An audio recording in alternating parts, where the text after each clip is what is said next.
Les histoires de Charles. Une étude, Charles, trop se disputer est mauvais pour la santé. Ouais, c'est le conseil pour les couples en ce lundi matin. Évitez les engueulades avec votre moitié, vous vivrez plus vieux. Alors, je sais, les sujets de querelle ne manquent pas en ce moment. Et pour qui tu vas voter? Et pourquoi on ira encore chez ta mère cet été? Et oui, chérie, j'aime le PSG. Et alors? Ça, c'est particulièrement... C'est le résumé de mon week-end. Bon, mais cette étude américaine va vous donner envie d'éviter les conflits. Les chercheurs ont suivi 150 couples pendant 20 ans. En fait, tous les 5 ans, ces couples ont été questionnés sur leur état de santé, mais aussi sur l'état de leur relation, de leur couple. Les chercheurs ont scruté les moments de complicité, de joie, de proximité, d'intimité au sein du couple.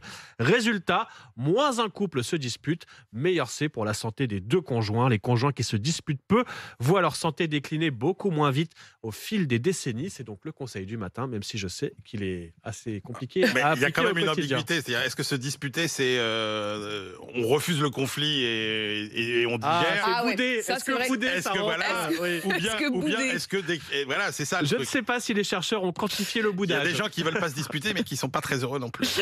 Exactement. Alors, toujours aux États-Unis, Charles, un homme arrêté alors qu'il tentait de passer la douane. Alors, je peux pas, j'ai du mal à lire simplement ce lancement que vous m'avez écrit.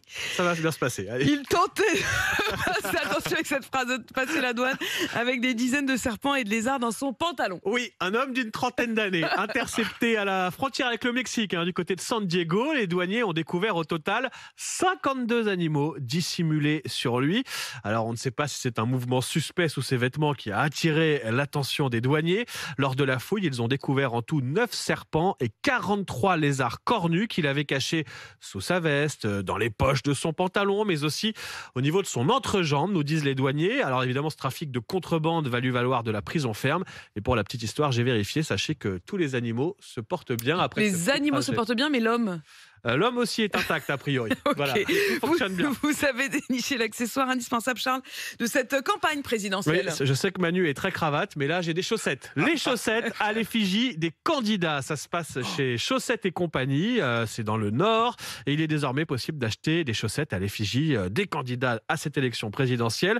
7 candidats ont cet honneur. Anne Hidalgo, Yannick Jadot, Marine Le Pen, Emmanuel Macron, Jean-Luc Mélenchon, Valérie Pécresse et Éric Zemmour.